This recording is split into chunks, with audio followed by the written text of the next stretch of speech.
Então, nós vamos passar a palavra para a Dani, ela que é a nossa pesquisadora de hoje. Ela vai contar sobre o doutorado dela, que ela acabou de defender. Eu tive o prazer de estar na defesa dela, lá em São Paulo.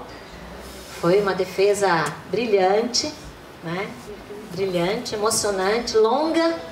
Eu ficava pensando nesse nenenzinho lá na barriga. E a Dani sendo arguida profundamente, dando conta, né? Então isso foi uma coisa muito bacana.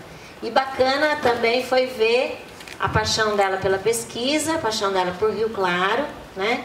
E toda a valorização que ela fez do acervo do arquivo, né? Porque a pesquisa da Dani usou bastante o arquivo. E para a gente isso é uma coisa muito positiva e muito bacana, e a gente fica muito feliz de poder estar, né, ajudando, contribuindo para as pesquisas sobre a nossa cidade. Então, Dani, com você. A Dani fala, tá? E depois, quem tiver aí questões, pode estar fazendo, e a ideia é que a gente converse mesmo, que a gente troque ideias e faça desse momento uma aproximação. Tá bem? Bom, não sei se eu prefiro esse, acho que eu prefiro esse. Eu prefiro. Será que dá? Tá? Não dá pra pegar aqui. Bom, gente. Boa noite, né, para todo mundo. Agradecer aí todos os presentes, né, as pessoas, né, meus familiares, meus alunos, né, que me ouvem direto e vieram me prestigiar. Espero que não seja só hora atividade, né? É muito mais do que isso, né? Mas acho que é o momento da gente trocar essa experiência mesmo, né? Que é um pouco do que a Tereza falou, da intenção do bate-papo cultural. Porque a gente faz pesquisa e depois é triste a gente achar que a pesquisa ficou lá só na biblioteca. Quase ninguém vai lá pegar uma tese para ler. Então, acho que o bate-papo é uma iniciativa para que todos possam conhecer, né, os trabalhos, saber do que as pessoas andam pesquisando. A gente fala tanto, olha, dá para fazer tanto TCC, eu falo para eles, né? Vão lá no arquivo, vão pesquisar, tem tanta coisa para a gente escrever, né? Mas para isso a gente tem que conhecer o que tem no arquivo. Então, eu vou contar um pouquinho para vocês desse meu trabalho, que foi agora no doutorado, onde eu estudei as estratégias de escolarização no início do período republicano, né, que é de 1889, até os anos 20, onde aconteceu a reforma de Sampaio Dória, né, que criou uma nova estratégia de escolarização no estado de São Paulo, com a questão da obrigatoriedade escolar. Então, se nós tínhamos a obrigatoriedade com a República de 4 anos, em 1920 passa a ter uma obrigatoriedade de 2 anos de escolaridade primária. E nós vamos ver que os problemas educacionais, né, a gente vai falar, olha, desde o século XIX a gente vem discutindo a obrigatoriedade de ensino. Né? Estamos no século XXI, né, a Silvia aí que trabalha, a Alessandra, todo mundo da supervisão aí. E a gente vê, olha, não conseguimos ainda resolver esses problemas, né? Tanto da obrigatoriedade, analfabetismo, problema de formação de professores. E eu vou apresentar um pouco disso para vocês e como foi o papel do município de Rio Claro. Como que ele se organizou para atender esse requisito legal da obrigatoriedade de ensino.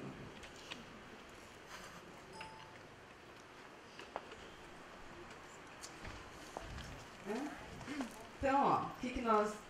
Você quer? Não dá. Será que não é melhor ficar em pé? Acho que eu prefiro ficar em pé, tá?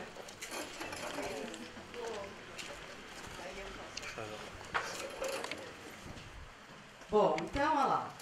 Desde 1880, né, eu trouxe aí um fragmento do texto, que é do relatório dos inspetores de ensino, Laurindo de Brito, né? É do relatório de província, e ele deixa claro, já em 1880, ó, na matéria da educação, o povo não espere tudo do governo e nem confie somente na promessa constitucional da instrução primária gratuita. Nela e em todos os movimentos que interessam a felicidade geral, pode muito a iniciativa particular. Então, o que nós percebemos aí? Que já há muito tempo, né, ficou aberta para a iniciativa particular. para que eles também pudessem explorar, né? Na época não era um mercado educacional, porque a gente nem podia falar nisso nesse período, no 1880, mas para que essa iniciativa particular também atendesse uma demanda por escolarização que não era atendida pela iniciativa pública, né?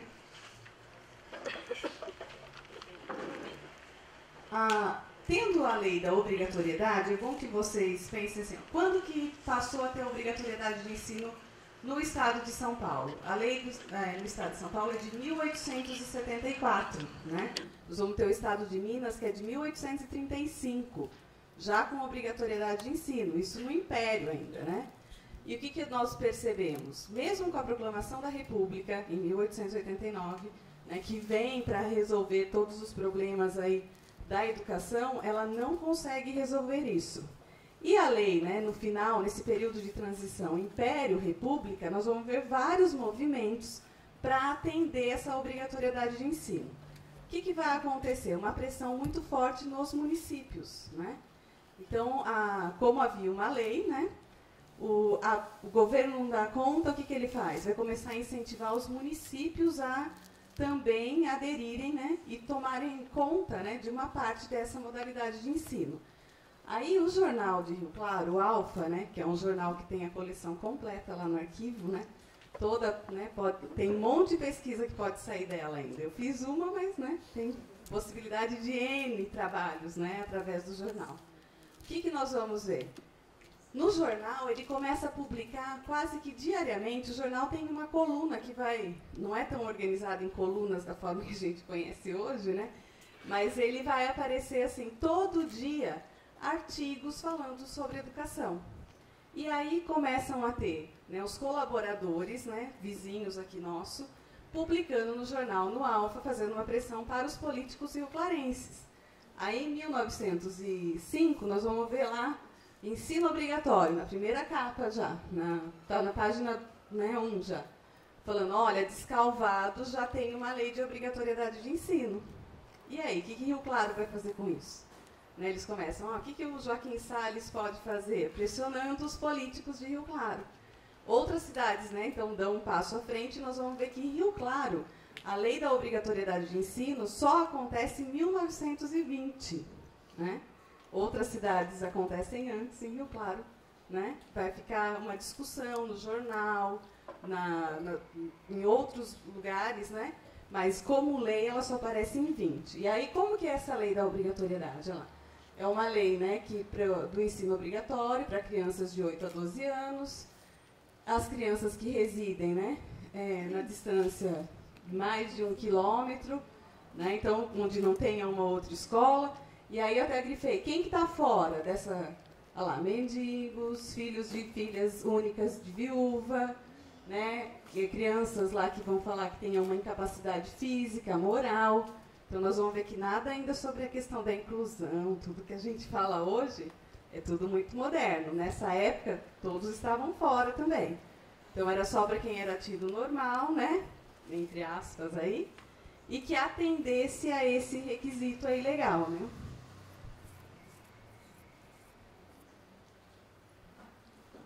Outra coisa que o jornal vai publicar bastante é assim, uma pressão quanto à questão da implementação da obrigatoriedade de ensino, e uma outra é voltada para a questão do professor, porque sobra para o professor fazer um mapa de frequência, que quando chegava um inspetor de ensino era o maior medo do professor, né? Principalmente na escola isolada.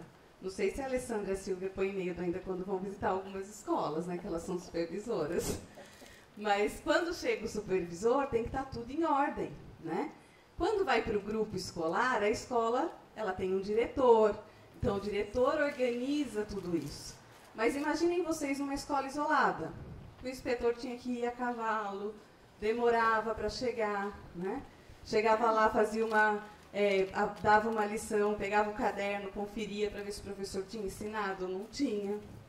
E além disso, conferir os mapas de frequência. Porque para manter uma escola aberta, tinha que ter uma frequência mínima de alunos, como a gente ainda tem hoje, né, e é uma dificuldade na questão da educação de jovens e adultos, né, vamos matricular quem para manter a classe, né? E nesse período era assim, como é que eu vou lá, né? muitos professores faziam o quê? Matriculavam pessoas que não iam na escola. Né? Então, davam um jeito de burlar essa questão dos mapas. E os mapas, eles eram importantes, inclusive se o professor recebeu o pagamento. Só recebia o pagamento quem mandava o mapa de frequência. Né? Então, ele tinha que mandar. Aí o jornal vai ter uma nova função, né, que vai ser importante, por quê? Ele vai começar a colocar uma pressão nos professores, trazendo também na primeira capa, assim, olha, professor que foi demitido porque fez alguma coisa errada no mapa de frequência. Né?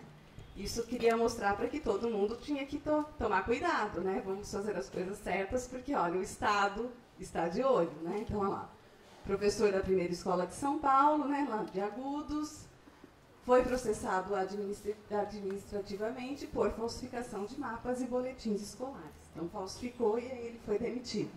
Aqui em Rio Claro, a gente teve um diretor do primeiro grupo que foi demitido. Será que eu vou ter que sentar? Ficando cansada de ficar em pé. Não, e aí, não, depois eu... O que aconteceu? Nós vamos ver aqui em Rio Claro, o diretor do primeiro grupo vai ser demitido, porque ele vai sofrer um processo administrativo, vai ser publicado tudo no jornal, ele vai ser acusado de esbofetear, né, bater num aluno. Ele vai ficar saindo na manchete direto, e aí, por fim, ele vai ser demitido. Bom, como que o governo, né, vai chamar aí as câmaras municipais para ajudar nisso? Né? Vou sentar, Tereza. Quer trocar comigo? Não estou conseguindo ficar em pé. Me dando falta de ar. Então, olha lá. Como que ele vai chamar? Ficou melhor. Ele vai fazer o quê? Convidando as câmaras a fazer doação de terreno. Né? Então, as primeiras escolas surgem onde as câmaras acabam auxiliando de alguma forma o governo estadual. Fazendo doação de terreno, pagando aluguel, né? Eu vou construir, né? Não tenho como construir, porque é muito caro construir uma escola, como que eu faço? Alugo um casarão, alguma coisa assim, e quem paga? O Estado não tem como prover, então a Câmara acaba pagando. Reforma de prédios, organização de mobiliário, né? Entre outras formas de ajuda, até na questão de pagamento de professor. Nós vamos ver que vão ocorrer assim, vários relatos, né, que o município acabava ajudando, né, pagando o salário de professor, comprando mobiliário como carteira, né, mesa, não tinha lousa. Né, o professor que vai para a escola isolada, ele reclamava muito, falava assim, olha, cheguei aqui e aí, agora não tem como trabalhar, não tem lousa, não tem cadeira. Né? Primeiro que o professor é que tinha que organizar o espaço. Então o professor assume, ele que tem que ir atrás, alugar uma casa, né? Ver como que ele atende, pensar naqueles códigos sanitários que a Mônica lembrou a gente no último bate-papo, né? Como é que vai ser a questão da higiene, tem banheiro, não tem banheiro, tem que pensar tudo nisso.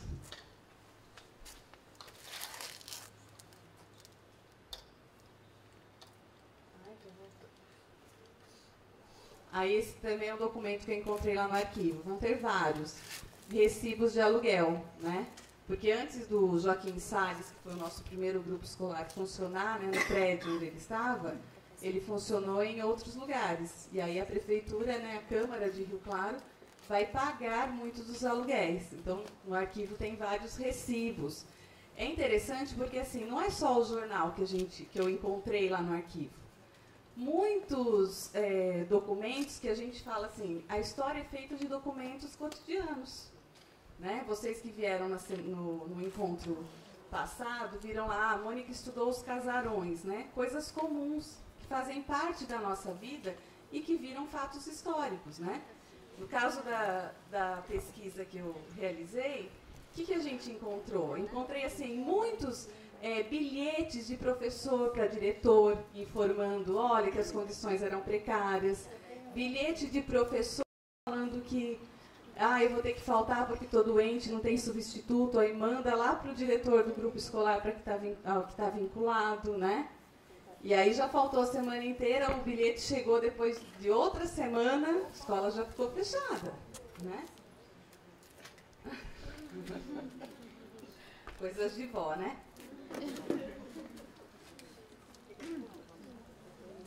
Outra coisa que a gente localiza muito são o quê? Abaixo-assinados. Então nós vamos ver que há uma pressão não só, né, do governo do estado, dizendo que ele não tem como atender essa questão da obrigatoriedade de ensino, chamando a atenção da Câmara, como também a população começa a se organizar para isso, né? Então a população começa a ver, olha, não tem escola, como que a gente organiza? Fazendo abaixo-assinado, é o que a gente sempre fala, né? Olha, como é que a gente tem que se organizar? E aí, lá no arquivo, a gente tem assim uma série, mais de 10 abaixo-assinados da população, pessoas comuns que reivindicaram por escolarização. Então tem esse daí, tem um do bairro, esse é do bairro do Sobrado, né, lá.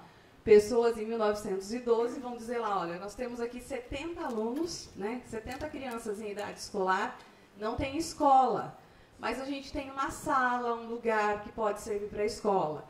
E aí vai, né, e o que eu acompanhei, assim, alguns desses documentos tiveram resposta. Outros demoraram 4, 5 anos para ter uma resposta da Câmara. Porque primeiro a Câmara mandou para a Assembleia dos Deputados, aí recebeu da Assembleia uma negativa dizendo, olha, a própria legislação permite que a Câmara, né, assuma algumas responsabilidades, e aí a Câmara também fala, olha, agora não tem orçamento, espera mais um pouco, e depois, quando tem, né, consegue atender. Então nós vamos ver que há uma demora para atender essas crianças. Enquanto isso, muitas dessas crianças que estavam em idade escolar acabam passando também nesse período, né, e ficam sem escolarização. Aí outro, né, abaixo-assinado. Esse não é um abaixo-assinado, esse é uma solicitação de mobília, ó, de 1892. A professora assumiu na escola isolada, e aí ela manda uma carta lembrando, né, olha, eu assumi e não tem material. E aí ela está pedindo lá, ó, que ela quer que mandar lá mobília para a escola, né? E aí ela falou, olha, não precisa ser uma mobília nova, vocês vão ver que as professoras, elas são muito modestas nesse sentido. Elas falam assim, olha, fiquei sabendo que em tal lugar tinha uma escola mista ou uma escola masculina que fechou, que comprou um mobiliário novo. Manda aquele mobiliário que não está sendo mais utilizado para mim, que eu não tenho, né? Outra coisa que elas pedem muito é o globo, né? Que é o mapa mundi, o globo, que é a ideia do ensino intuitivo, de pegar as coisas, mostrar. Não tinha esse material. Então imagina como é que era, né? Para ensinar. E aí nós vamos ver a questão da construção dos grupos escolares, que vai ser uma política, extremamente política, a construção dos grupos escolares. Como sempre, né, os nossos governantes, né, pensam na questão da construção, né, na visibilidade. Os republicanos não vão ser diferentes, né? Eles vão acreditar que construir um prédio bonito, imponente, tudo isso legitima o poder da República.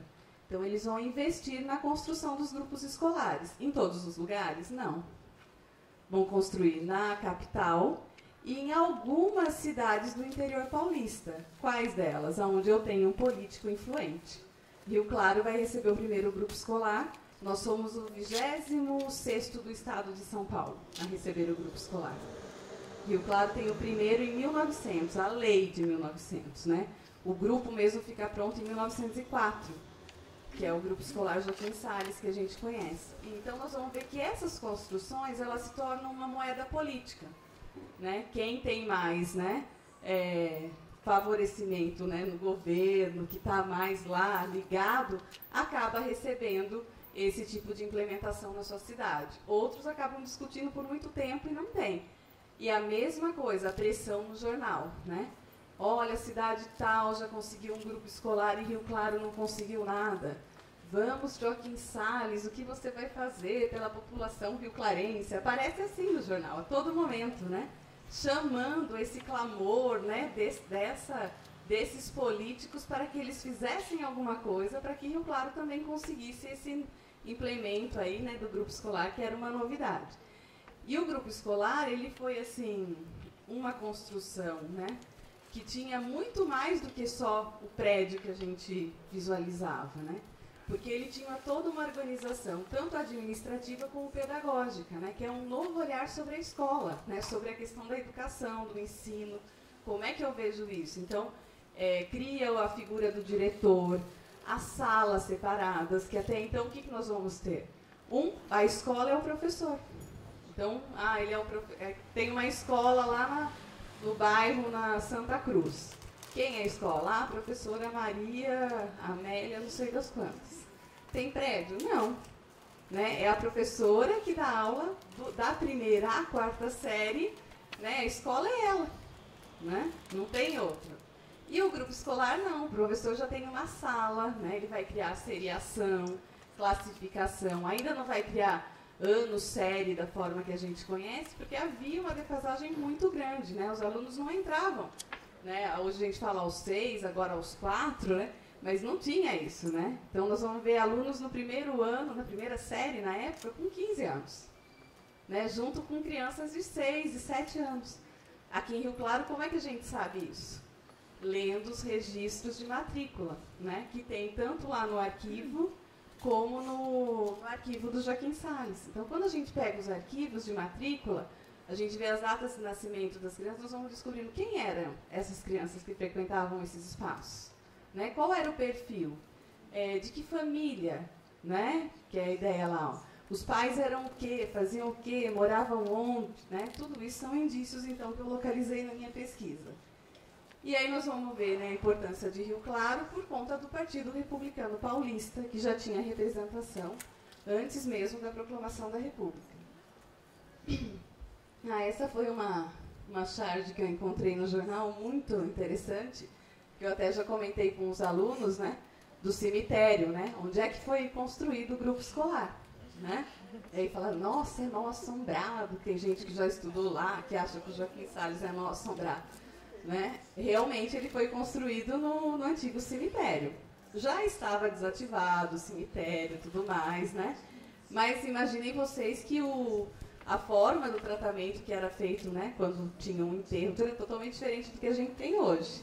Tanto que nas últimas reformas do Joaquim Salles, eles até encontraram, né, algumas ossadas ainda, né? Por que acontece isso, né? O Joaquim Salles precisava ser construído numa área central da cidade. Nós vamos ver que é perto na época não era o fórum, era cadeia, né? Mas era um espaço urbano que a cidade tinha. Então, a República ia investir, mas desde que ele ocupasse um lugar privilegiado na urbanização da cidade. Então, não foi escolhido à toa aquele lugar. Né? Ele tinha todo o mérito de ser um lugar central da cidade e compor esse espaço urbano. Né?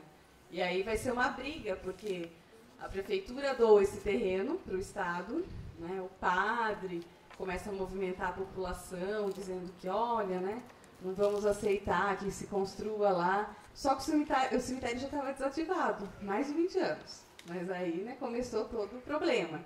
Teve até a crise de varíola, lembra que eu contei para vocês? Começa a remexer na terra, surge a varíola, é porque estão mexendo lá para a construção do cemitério, né? E aí vão ver que não, na época eles vão mandar uma carta solicitando resposta e vai vir, né, da Secretaria de Saúde dizendo que não tem nada a ver com a crise de varíola. E aí o que acontece?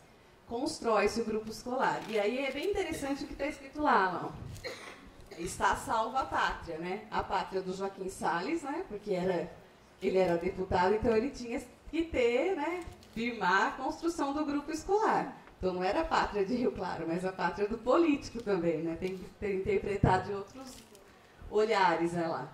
Apesar, né, dos protestos, dos defuntos, né, da oposição do vigário, todo mundo, né, salvou a pátria, ganhou e construiu o grupo escolar lá. Então a gente vê lá os defuntos, né, e ao fundo, né, o emblema lá do grupo escolar sendo construído. E aí já é uma imagem que vocês estão acostumados a ver, né, que é a fachada do grupo escolar, que é preservada até hoje. Em Rio Claro, todo esse período de pesquisa, nós vamos encontrar 3 grupos escolares. o Joaquim Salles, o Marcelo Schmidt e o Barão de Piracicaba. Não o Barão que a gente conhece lá, né, que é estadual, mas um grupo escolar Barão de Piracicaba municipal. Vai ser o único grupo escolar municipal. E ele vai reunir algumas escolas municipais que vão funcionar com esse nome. Percebam vocês que Joaquim Salles, Marcelo Schmidt e Barão de Piracicaba, né, o nome das escolas também é muito significativo, né? Eles dizem um pouco de quem foram as pessoas responsáveis pela nossa cidade, pessoas que foram consideradas importantes, né? O que elas fizeram por Rio Claro. Então, tudo isso tem uma representatividade, né? Então, dá para a gente estudar a partir do nome dessa escola. O Joaquim Salles, inclusive, ele assina a ata lá, né, da inauguração. Ele recebe a homenagem em vida, né? Vai lá e assina no dia da inauguração do Joaquim Salles. Já começa com o Joaquim Salles. O Marcelo Schmidt vai ficar por muito tempo como segundo grupo escolar aparecendo na documentação. Ele só recebe esse nome em 29, depois que o Marcelo morre. Marcelo Schmidt morre e aí eles fazem a homenagem para ele. O Barão de Piracicaba, ele surge com esse nome. Nós vamos ter mais de um Barão de Piracicaba em Rio Claro. O primeiro Barão, o segundo Barão de Piracicaba na história de Rio Claro. E, todos eles, né, são pessoas que tiveram uma importância doando terrenos, doando prédios para a cidade. O próprio espaço ali onde foi construído a matriz, né, foi uma doação do primeiro Barão de Piracicaba. Né, então, por conta disso é que eles vão fazer a homenagem para o Barão. Então, olha lá. O que a gente tem diferente aí? Grupo Escolar Joaquim Salles, construção nos moldes paulistas, né? Aquele molde daquela, né? Aquele implemento, né? Grande, majestoso, aquela construção cara, né? Implementada pelo governo. O que nós vamos ver? Também não construiu vamos construir 10 para Rio Claro? Não, um só, né? Vamos construir um aqui, o outro para o político lá, do outro em Piracicaba, um em São Carlos, para atender todo mundo, que era muito dinheiro que despendia para construir um grupo escolar. Depois disso, o que a gente faz? Aluga casa, faz adaptação, né? Nós vamos ver que o segundo que nós vamos ter é o quê? O Irineu Penteado. Só em 25, né? Como construção. Olha lá, o Marcelo, que funciona no casarão. Na verdade, ele recebe essa homenagem porque, assim, ele casou com a neta do Visconde do Rio Claro, né? O Marcelo Schmidt. E aí a neta herdou o casarão, né? E aí ele morre e ele que leva os louros, não a neta do... Tá vendo como a sociedade é machista? Né? O Barão de Piracicaba, que vai funcionar num prédio lá na Rua 2 por muito tempo, que é o Círculo Operário, naquela região ali, vai funcionar. Eu fui comparando no jornal, né, vários lugares. Ele funciona alugado por um tempo num lugar, depois muda, passa para a Avenida 1, volta para outro. Então ele vai ter vários endereços. Essa é a única foto que eu consegui localizar. Além dos grupos escolares, qual foi a outra estratégia de escolarização que Rio Claro implementou? As escolas isoladas. Na verdade, as escolas isoladas sempre existiram, né? E aí nós trouxemos de Santa Gertrudes ainda, um recorte aí, tanto tem um monte de aluno de Santa Gertrudes, né? Homenagem aos Santa Gertrudenses aí. O que vai acontecer? Santa Gertrudes não pertencia a Rio Claro, né? Nesse período. E nós vamos ver assim, as escolas isoladas, elas, além de serem isoladas, eram as escolas que todo mundo via como uma escola que não era acabada, ela era só o professor, não tinha material, faltava de tudo, né? E o jornal vai colocar várias críticas, inclusive com a falta de professor. Aí tem esse recorte aí que coloca assim, olha, as aulas começaram, os alunos chegaram empolgados, estava todo mundo bem, só faltou o professor, né? E aí, né? Todo mundo. E aí coloca lá já, né? Ó, a briguinha lá de Santa com o Rio Claro, né? O que vai acontecer? Fala, olha, agora eles vão lá para a escola, para Rio Claro, né? E aí o que acontece? Não tem aluno, Santa Gertrudes não pode abrir escola, né? Então tinha que segurar os alunos lá, porque senão não mantinha a escola, né? Era distrito, né? Então tem as brigas lá. Além das escolas isoladas, vocês viram que eu localizei 52 escolas isoladas, 3 grupos escolares e 52 escolas isoladas nesse período. Aí no meu trabalho tem todas marcadas, né? Não vou ficar falando para vocês, senão a gente acaba nem hoje, né? Além dessa iniciativa, tanto escola isolada como grupo escolar, iniciativa pública. O que eu vou observar no decorrer do trabalho? Muita iniciativa particular, né? Então, que iniciativa? Nós vamos ter 48 escolas particulares, tudo é particular aí, né? Mas particular assim, é um grupo de professor, é uma organização da sociedade civil, ou um grupo, 2 professores que se juntam para dar aula particular. Desse eu localizei 48 iniciativas, tudo por meio do jornal, né? Lendo o jornal lá no Alfa. 2 escolas subvencionadas e 5 escolas estrangeiras. Nós vamos ver que tem escola alemã, né? Escola alemã, não só o Kehle, mas mais de uma, nós vamos localizar, mais que uma escola italiana e uma escola também espanhola, né? E, além disso, as escolas subvencionadas, nós estamos hoje no prédio de uma delas, foi o gabinete. O gabinete de leitura foi uma escola primária, né? Além da função do gabinete, que era da biblioteca, todo dia também publicava, falando, né, da importância do gabinete. Um dos palacetes mais bonitos de Rio Claro era colocado lá. Um dos palacetes mais bonitos, né, da construção, 1876, né? Imaginem vocês, né, esse prédio, né? E aí nós vamos ter desde sempre o quê? Uma escola primária, né, que começa também com o ensino noturno, para atender aquelas crianças que não frequentavam a escola no período regular, e outra no período, né, contrário, né, para as crianças no horário regular. Essa escola, o gabinete, ele vai passar por N dificuldades financeiras, né, porque é mantido por uma organização. Vai ter proprietário de terra, fazendeiro, né, os cafeicultores e muitos associados. Então, toda vez que tem uma crise, eles publicam no jornal chamando os associados para pagar a mensalidade, para manutenção, senão eles não conseguiam, né, manter.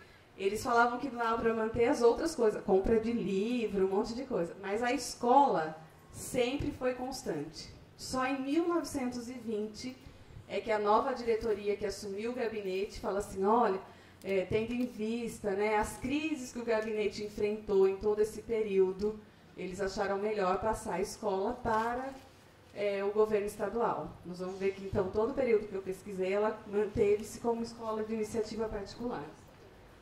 As escolas subvencionadas é porque elas recebiam um orçamento do governo estadual. Então, os deputados votavam, o gabinete recebia uma verba, na época, não sei se era R$1.000, uma coisa assim, e esse dinheiro era para ser utilizado com educação. Era um dinheiro muito pouco, na época, comparado às outras coisas que a gente vai observando no jornal, preço, né, de café, de outras coisas, então a gente vê que essa verba para o ano todo, né, o investimento não era tão alto assim do governo.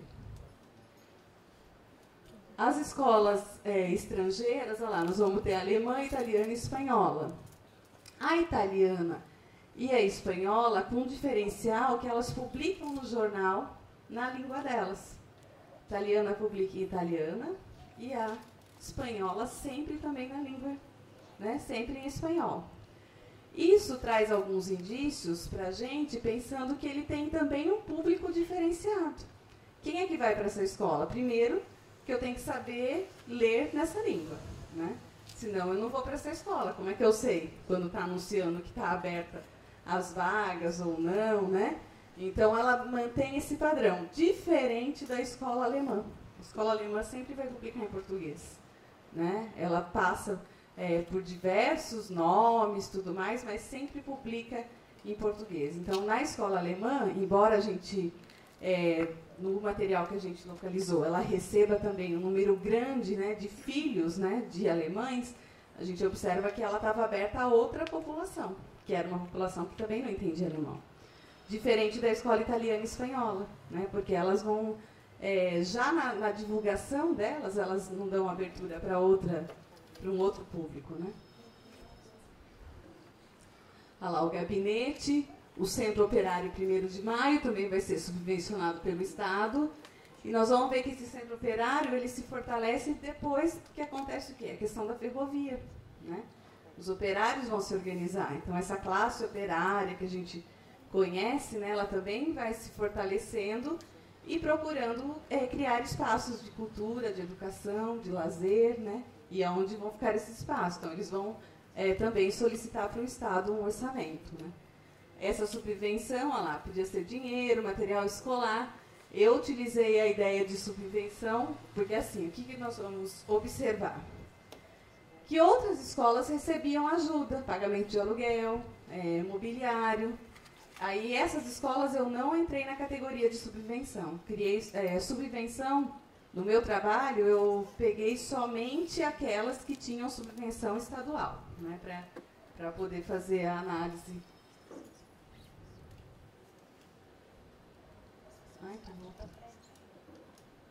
Aí o prédio do gabinete, essa foto já é mais recente, né? Que é essa pintura que está aí hoje. Além das escolas estrangeiras, particulares, nós vamos ter as escolas confessionais, né?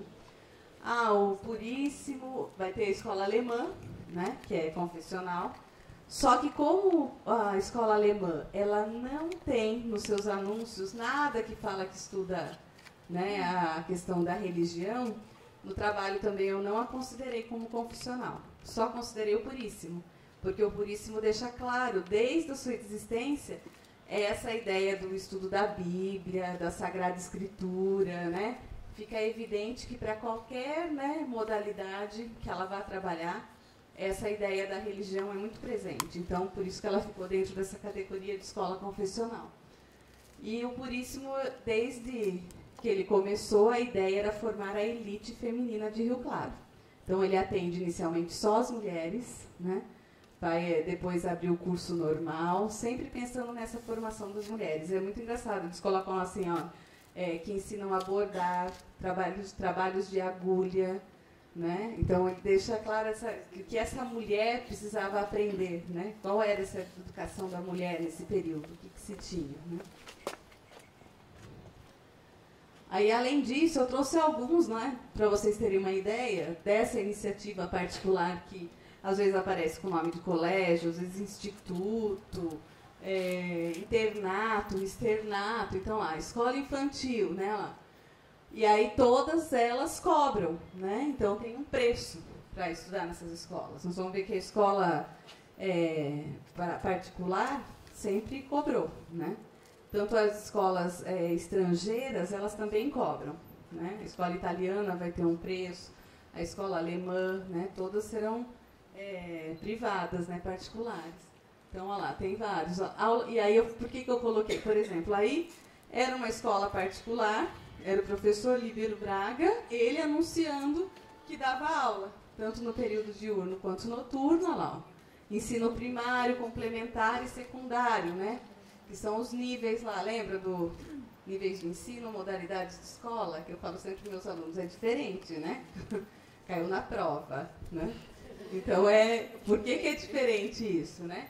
Então, olha lá, ele trabalhava, né, em diversas modalidades, olha lá, em níveis, né? Olha lá, ensino primário, complementar, secundário, atendia em casa, vai ter vários anúncios de professores que atendem no fundo da farmácia Rio Claro. Daí tem lá tem uma sala e passa a ser escola. O professor dá aula lá. No hotel, em frente à estação, porque facilitava essa questão das pessoas que vinham de outro lugar, né? Então, em frente à estação, tem aula, curso preparatório de ensino primário, né? Então, vai ter bastante. O Ateneu Literário, que depois vira Colégio Ateneu. Externato Brasil. O externato é bem interessante, assim, ó. O que nós vamos observar também é essa questão de quem eram esses professores, diretores dessa escola. E aí nós vamos ver muito diretor que é da área militar, tenente, coronel, né? Que é a ideia da disciplina, da rigidez desse ensino, escola com seriedade, né? Então, essa marca de escola. As fotos dos alunos nesse período é muito engraçado, né? Tudo sério, né? Mostrando que a escola é um lugar para a gente aprender, para estudar, não é para fazer bagunça. Todo mundo tem que ficar certinho, retinho, né? Então mostra toda essa seriedade dessa escola, né? Esse é muito interessante, né? É duro falar das coisas que eu também me apaixonei com o trabalho. Assim, ó, vários cartinhas de favores políticos. Gente, daí a gente chora de rir. Eu falo, desde sempre existia, né? Então, olha lá, ó, esse é o Tito Siqueira Campos, né? Falando assim, olha, lembra, ele manda um bilhete, lembra meu amigo, né? Que eu pedi um favor para minha noiva, né? Que assumiu lá longe, agora vai abrir um grupo escolar, né? Então, pedindo para o Marcelo Schmidt fazer a remoção da noiva dele para um lugar mais perto. E é engraçado que aparece assim, várias cartas de deputados de Araraquara, da região, trocando tanto com o Marcelo Schmidt. Onde estão essas cartas? Todas no arquivo, né? Aí eu falo para os alunos, vamos lá pesquisar. Eu fui lá, não achei. Não, gente, tem que sentar, pegar a caixa, ler. Não dá para ir lá e pegar certinho, né? Então é um trabalho de garimpo. E aí tem várias cartas para o Marcelo Schmidt e para o Joaquim Salles, falando assim, olha, aqui tem um grupo escolar na minha cidade, eu vou colocar à disposição um cargo. Né? Não estava nem vago, mas eles mandavam o professor para outro lugar, removia por questões políticas. Né? Então, desde sempre nós vamos ver que o professor enfrentou várias tensões. Né? Essa daí, ser professor nunca foi fácil. Né? Então, nós vamos ver aí, ó. Lá, se o aluno aprende rápido, né, se ele sabe tudo, não é o professor que é bom, é porque a mãe dele ensina em casa, né? Então a mãe é muito aplicada, tal, né, ajuda, por isso que ele vai bem. Agora, se ele vai mal, pelo contrário, apresenta resultado, né, que não é satisfatório, o professor não presta, não ensinou, né? Então lá, não só faz jus ao ordenado, né, eles vão falar. E não era e o professor ganhava pouco, viu? O professor da escola isolada, coitado, então, ganhava menos que o professor do grupo escolar. Né? Então, olha lá, é um afiliado de chefe político, por isso que ele não ensina nada. Né? Então, ele é um mau professor. Se o professor é muito enérgico, não deixa a anarquia penetrar, né, no recinto escolar, é logo taxado como malvado. Vai falar, olha, já foi o tempo do castigo. Que professor mais bravo é esse, né? Então, como que ficava esse professor? Olha lá, se ele andava bem trajado, é porque ganhava muito dinheiro. Né? Então, ganha muito fora de ser no seu ensino. Né? Faz outras coisas. Se ele anda modesto, coitado, olha lá, ele é relaxado. E aí, como é que ele vai ensinar para os alunos, né? A questão da higiene, se nem ele anda bem vestido. Né? Acaba contraditório. Se ele recusa matricular o aluno, é que ele não quer trabalhar. Porque quando tinha o período da matrícula, então tinha lá o professor que fazia a matrícula. E o professor recusou. E aí nós vamos ter vários documentos no arquivo dizendo que o professor recusou porque ele não tinha carteira suficiente. Ele manda e fala assim, olha, manda uma carta para o inspetor dizendo, olha, eu só tenho 17 bancos, como é que eu vou receber 30 alunos? Onde é que eu vou colocar isso? Só recebi 17. E aí a população reclamando, faz abaixo-assinado, né? Ele vai daí falar que, olha, esse professor não quer receber porque ele não quer trabalhar.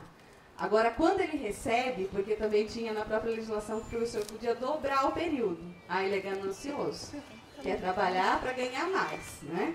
Então, olha lá, se aceita um número grande de alunos, é obrigado, né, a desdobrar sua sala e acumular. Então, é um professor ambicioso. Se ele elogia o aluno, é porque o pai é rico e ele está com uma outra intenção. Então, imagina, né?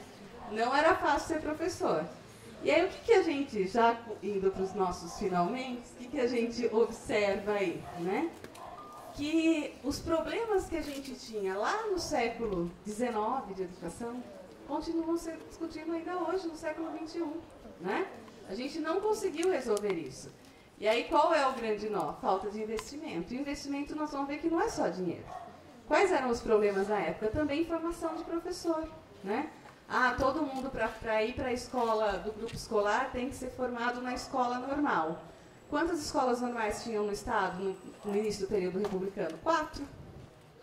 Né? Dá conta de formar todos os professores? Não. Depois vão ter uma em Piracicaba, uma, né? Aí começa a abrir escola complementar, né? Ah, não dá conta de abrir escola normal para todo mundo, cria a escola complementar. E o professor faz um complemento, né? Que era uma, né, questão do magistério, e aí está habilitado a dar aula. Então, quais são as nossas considerações aí, ó? Que é a lei da obrigatoriedade do ensino, né? Em Rio Claro, ela só se efetiva na lei, né? Porque nós vamos ver que, na prática, essas questões não aconteceram a partir de 1920. O jornal tem até 1926, então eu continuei lendo mais um pouco, que a minha intenção, quando a gente começa a fazer pesquisa, a gente quer abraçar o mundo, né? Também pensei que ia chegar até os anos 30, e não deu. Parei em 20, mas aí eu já tinha lido o jornal até 26. Então eu localizei que ainda não tinha sido implementado de fato essa questão da obrigatoriedade, né? Que a iniciativa pública ela não era suficiente para atender a demanda por escolarização, por isso que deixou aberto para a iniciativa particular, que foram essas outras estratégias, né? E os problemas que a gente tinha, como o analfabetismo, né, que vai ser um problema sério, que vai ser discutido com todo mundo, falando, olha, o Brasil não avança porque tem muito analfabeto. Né? Chega em 20, vai começar todo mundo a discutir isso. Né? Olha, a República veio para salvar, não conseguiu. Chegamos em 20 e ainda temos um grande número de pessoas analfabetas. Como vamos resolver isso? E aí vem a reforma Sampaio-Dória para falar, vamos dar escola, mais escolarização para todo mundo. Como? Diminuindo o tempo. Não precisa ficar 4 anos, fica 2 só de ensino obrigatório. Aí são números, né? Eu tenho mais gente na escola, consequentemente, maior número de alfabetizados. Né? E aí outros problemas, que é a questão da formação do professor, que nunca deixaram, né, de frequentar a pauta educacional, né? Que são os problemas que a gente enfrenta até hoje. Acho que eu vou parar por aqui e deixar vocês perguntarem agora, tá bom?